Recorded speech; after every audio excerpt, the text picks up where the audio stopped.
Hello learners, welcome to learn Hindi through Tamil. இன்றைக்கி நம்ம வீடியோவில் கிச்சன் ரிலேட்டடான ஹிந்தி வேர்ப்ஸ் தான் பார்க்க போகிறோம். அது கூடவே அந்த வேர்பை நம்ம சென்டென்ஸில் எப்படி யூஸ் பண்ணுறது அப்படின்றத எக்ஸாம்பிள் சென்டென்ஸோட டே டு டே லைஃப்பில் நம்ம யூஸ் பண்ணுற வாக்கியங்களை தான் எக்ஸாம்பிள் சென்டென்சஸில் பார்க்க போகிறோம்.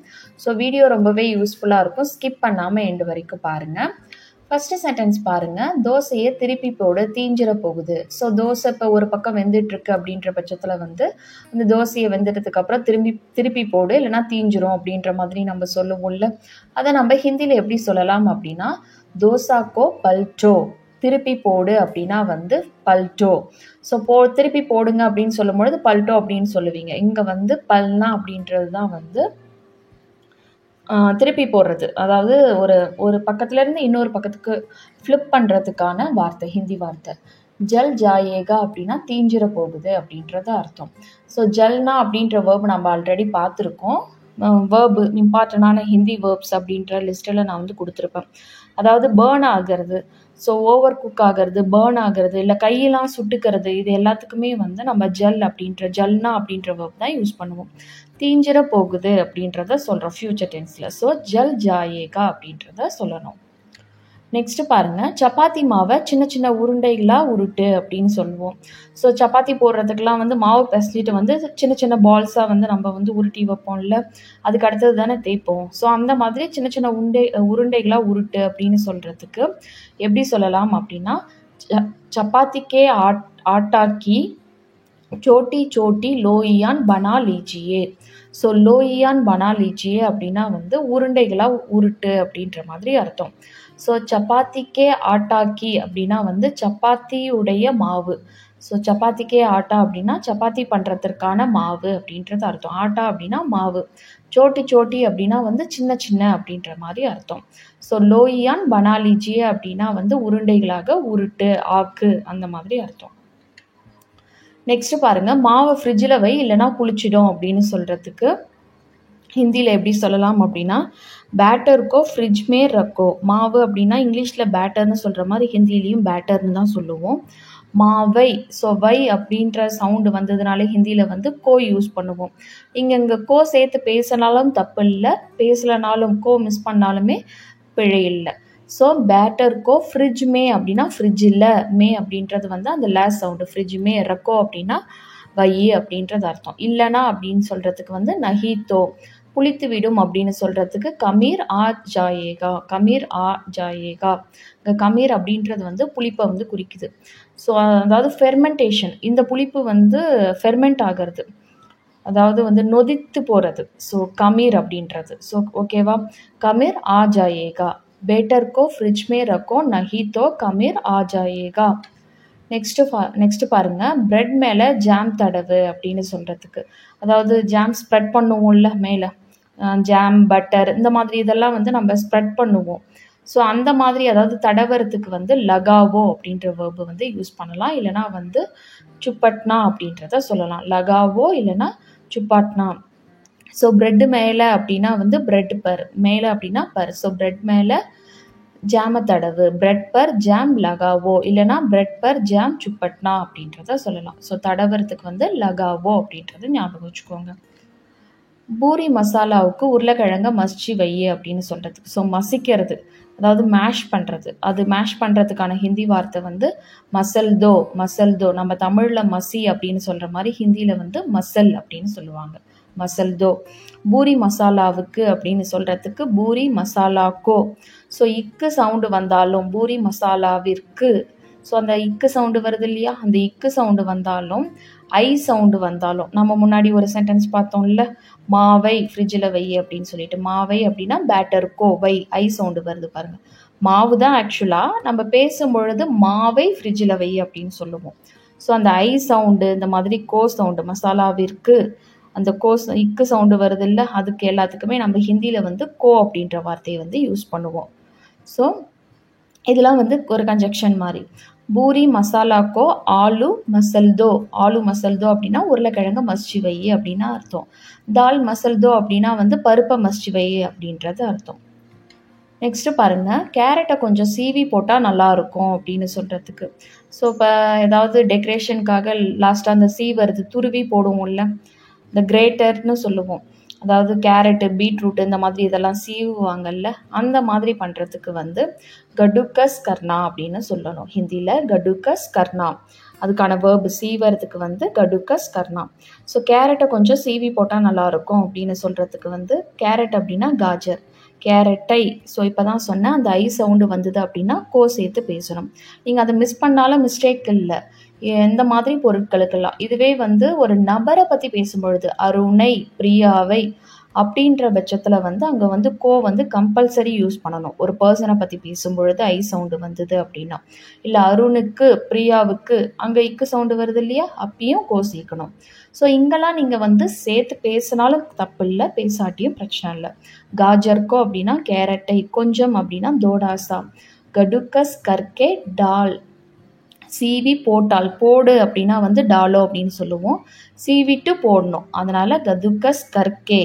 ஸோ கதுக்கஸ் கர்கா கரோ அப்படின்னா வந்து சீவி போடு அப்படின்றது அர்த்தம், சீவு அப்படின்றது அர்த்தம். கதுக்கஸ் கர்கே டால் தோ பெஹதார் ரஹேகா, நல்லா இருக்கும் அப்படின்னு சொல்கிறதுக்கு வந்து பெஹதார் ரஹேகா. ஸோ காஜர்கோ தோடாசா கதுக்கஸ் கர்கே டால் தோ பெஹதார் ரஹேகா.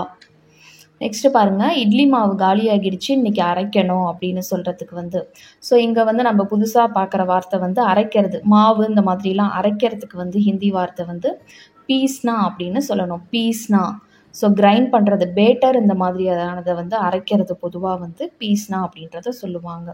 ஸோ இட்லிக்கா பேட்டர் அப்படின்னா இட்லிக்கான மாவு, இட்லியுடைய மாவு. ஸோ இட்லிக்கா பேட்டர் கதம் ஹோகையா, காலி ஆகிடுச்சு அப்படின்னா முடிஞ்சிடுச்சு, காலி ஆகிடுச்சு இந்த மாதிரி சொல்கிறதுக்கு வந்து கதம் ஹோகையா. இன்னைக்கு அரைக்கணும் அப்படின்னா முஜே ஆஜ் பீஸ்னா ஹே, இன்னைக்கு நான் அரைக்கணும். ஆஜ் பீஸ்னா ஹே அப்படின்னா இன்னைக்கு அரைக்கணும். இட்லிக்கா பேட்டர் கதம் ஹோகையா ஆஜ் பீஸ்னா ஹே. நெக்ஸ்ட்டு பாருங்கள், நீங்கள் பிரியாணி மசாலா எப்படி அரைப்பீங்க, எனக்கு கொஞ்சம் ரெசிபி சொல்லுங்கள் அப்படின்னு சொல்கிறதுக்கு ஆப் பிரியாணிக்கா மசாலா, பிரியாணி மசாலா, பிரியாணிக்கான மசாலா. ஸோ அதனால தான் பிரியாணிக்கா மசாலா. கெய்சா பீஸ்தே ஹேன், ஸோ இப்போ தான் பீஸ்னா அப்படின்ற வேர்பை வந்து பார்த்தோம் அரைக்கிறதுக்கு. ஸோ கெய்சே பீஸ்தா ஹேன். ஸோ பொதுவாக வந்து இந்த மாதிரி மசாலா, மாவு இந்த மாதிரி பொடி பொடியாக ஆக்கிறது, இது எல்லாத்துக்குமே வந்து பீஸ்னா அப்படின்ற வேர்பு வந்து யூஸ் பண்ணலாம். ஸோ ஆப் பிரியாணிக்கா மசாலா கெய்சே பீஸ்தே ஹேன். ஆப் இங்கே ரெஸ்பெக்டோட சொல்கிறோம், அதனால் பீஸ்தே அப்படின்றது வருது. இதுவே தும்னு சொல்லி ஒரு ஆணை பார்த்து கேட்குறீங்க அப்படின்னா பீஸ்தா அப்படின்னு சொல்லலாம். இதுவே ஒரு பெண்ணை பார்த்து கேட்குறீங்க அப்படின்னா பீஸ்தி அப்படின்றத சொல்லலாம். இங்கே ரெஸ்பெக்டோட காமனாக சொல்கிறதுனால பீஸ்தே. ஸோ பீஸ்தே வந்ததுன்னா ஆப்வியஸாக ஹெய்ன்னு வரும். இதுவே பீஸ்தா, பீஸ்தி அந்த மாதிரி வந்தது அப்படின்னா ஹெய் வரும். ஸோ இங்கே வந்து ஹெயின், பீஸ்தே ஹெயின். முஜே ஜரா ரெசிபி பத்தாவோ, பத்தாவோ அப்படின்னா சொல்லு, ரெசிபி பத்தாவோ அப்படின்னா ரெசிபி சொல்லுங்கள். ஜரா அப்படின்னா கொஞ்சம், அதாவது கொஞ்சம் மீன்ஸ் பாதி ரெசிபி இல்லை, கொஞ்சம் ரெக்வஸ்ட் பண்ணுற மாதிரி, கொஞ்சம் நகருங்க, கொஞ்சம் சொல்லுங்கள் அந்த மாதிரி. ஜரா ரெசிபி பத்தாவோ. ஸோ ஆப் பிரியாணி கா மசாலா கெய்சே பீஸ்தே ஹேன், முஜே ஜரா ரெசிபி பத்தாவோ. நெக்ஸ்ட்டு பாருங்கள், பிரியாணியில் கொஞ்சம் எலுமிச்சை சாறு பிழிஞ்சு சேர்த்தா, ஸோ அதாவது லெமன் ஜூஸ் லாஸ்ட்டாக சேர்த்திங்க அப்படின்னா நல்லாயிருக்கும் அப்படின்னு சொல்கிறதுக்கு அகர் ஆப் பிரியாணி மே தோடா சா நீம்பு கா ரஸ் நிச்சோட் கர் தோ அச்சா ரஹேகா. ஸோ அச்சா ரஹேகா அப்படின்னா நல்லா இருக்கும் அப்படின்றத நம்ம முன்னாடி ஒரு சென்டென்ஸ்லேயே பார்த்தோம். ஸோ இங்கே வந்து பிழியறது தான் வந்து நம்ம புதுசாக பார்க்குற வார்த்தை. ஸோ இந்த மாதிரி ஜூஸ் எடுத்து சாறு பிழியறதுக்கு வந்து நிச்சோடு அப்படின்ற வேர்பை வந்து யூஸ் பண்ணுவோம். இங்கிலீஷில் நம்ம ட்விஸ்ட் பண்ணுறது அப்படின்னு சொல்லுவோம். ஆரஞ்சு ஜூஸ் பிழியறது, எலுமிச்சம்பழம் பிழியறது, சாத்துக்குடி பிழியறது, இந்த மாதிரி இதுக்கெலாம் வந்து நிச்சோட்கர் அப்படின்ற வேர்பை வந்து யூஸ் பண்ணுவோம். சாறு அப்படின்னா ரஸ், நம்ம தமிழில் வந்து சாறு அப்படின்னு சொல்லும் பொழுது ரசம்னு சொல்லுவோம். ஸோ அந்த மாதிரி தான் ஹிந்தியில் வந்து ரஸ். ஸோ சேர்த்தால் நன்றாக இருக்கும், சேர்க்கலைன்னா நல்லா இருக்காது, இல்லைன்னா சேர்க்கலைனாலும் நல்லா இருக்கும். ரெண்டு பாசிபிலிட்டிஸை பற்றி இங்கே பேசுகிறோம். ஸோ இஃப் கண்டிஷன், அதனால் அகர்தோ அப்படின்றது வருது. அகர் அப்படின்றது வந்து இஃப் கண்டிஷன் அப்போ வரும். நீங்கள் அப்படின்னு சொல்கிறதுக்கு ஆப்பு, பிரியாணிமே அப்படின்னா பிரியாணியில், தோடாசா அப்படின்னா கொஞ்சம், நீம்புக்கா ரஸ் அப்படின்னா வந்து எலுமிச்சப்பழ சாறு, நீம்பு அப்படின்னா எலுமிச்சப்பழம், நீம்புக்கா ரஸ் அப்படின்னா வந்து எலுமிச்சப்பழ சாறு. நிச்சோட்கர் அப்படின்னா வந்து பிழிந்து சேர்த்தால், நிச்சோட்கர் அப்படின்றது வந்து பிழிந்து வந்து சேர்க்கறது. தோ அச்சா ரஹேகா நன்றாக இருக்கும். நெக்ஸ்ட் பாருங்கள், க்ரீமை நல்லா அடி, அதாவது பீட் பண்ணு அப்படின்னு சொல்லுவோம்ல.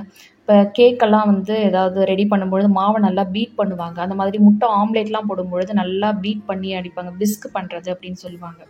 ஸோ அந்த மாதிரி நல்லா அடிக்கிறதுக்கு, அதாவது கட்டி இல்லாமல் நல்லா நுரைச்சி நல்லா உப்பி வர்ற அளவுக்கு நல்லா அடிக்கிறது. கேக் பண்ணும் பொழுது, ஐஸ்கிரீம் பண்ணும் பொழுது, முட்டை ஆம்லேட் போடும் பொழுதெல்லாம் நல்லா அடிப்பாங்க. ஸோ அந்த மாதிரி சொல்லி அடிக்கிறதுக்கு வந்து ஃபென்டனா அப்படின்னு சொல்லணும். ஸோ க்ரீம்கோ அச்சேசே ஃபென்டனா, க்ரீமை நன்றாக அடி. ஸோ க்ரீமை ஐ சவுண்டு வருது, அதனால தான் க்ரீம்கோ அப்படின்றத சொல்கிறோம். நன்றாக அப்படின்னு சொல்கிறதுக்கு அச்சேசே, ஃபென்டனா அப்படின்னா வந்து அடி அப்படின்றத அர்த்தம், விஸ்க் பண்ணுறது. நெக்ஸ்ட்டு பாருங்கள், தயிரை நல்லா அடிச்சுட்டு அப்புறமா தண்ணி ஊற்று. மோர் ஆக்கிறதுக்கு வந்து தயிரில் நிறைய தண்ணி கலந்து மோர்லாம் செய்வோம்ல வெயிலில் குடிக்கிறதுக்கு. ஸோ அந்த மாதிரி பண்ணும்பொழுது வந்து அப்படியே தயிரை நல்லா அடிக்காமல் வந்து தண்ணி கலந்துட்டா திரியாக இருக்கும், நல்லா இருக்காது குடிக்கிறதுக்கு. ஸோ அப்படி இருக்கிற பட்சத்தில் நம்ம வந்து நல்லா அடிச்சுட்டு அப்புறமா தண்ணி ஊற்று அப்படின்னு சொல்லுவோம். ஸோ தயிர் அப்படின்றதுக்கு ஹிந்தியில் வந்து தாகி, தயிரை, அதனால் தாகிக்கோ அப்படின்றத சொல்கிறோம். அச்சேசே நன்றாக அப்படின்னா அச்சேசே. ஃபென்ட்டுக்கர் அடிச்சுட்டு தண்ணி ஊற்று அப்படின்னு சொல்கிறோம். 2 வேர்பு வருது. அடிக்கிறது அதாவது விஸ்க் பண்ணுறது ஒரு வேர்பு, தண்ணி ஊற்றுறது ஒரு வேர்பு.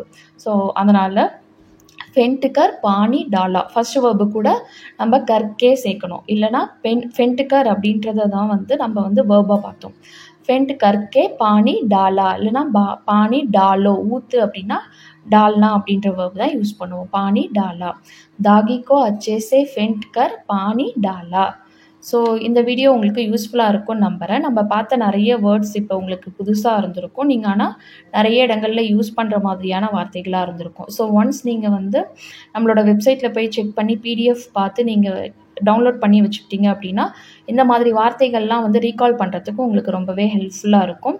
உங்களுக்கு அடுத்தடுத்த வீடியோக்களில் என்ன டாபிக் வேணும்னு சொல்லுங்கள், நான் போஸ்ட் பண்ண ட்ரை பண்ணுறேன். இந்த வீடியோ உங்களுக்கு யூஸ்ஃபுல்லாக இருக்கும்னு நம்புகிறேன்.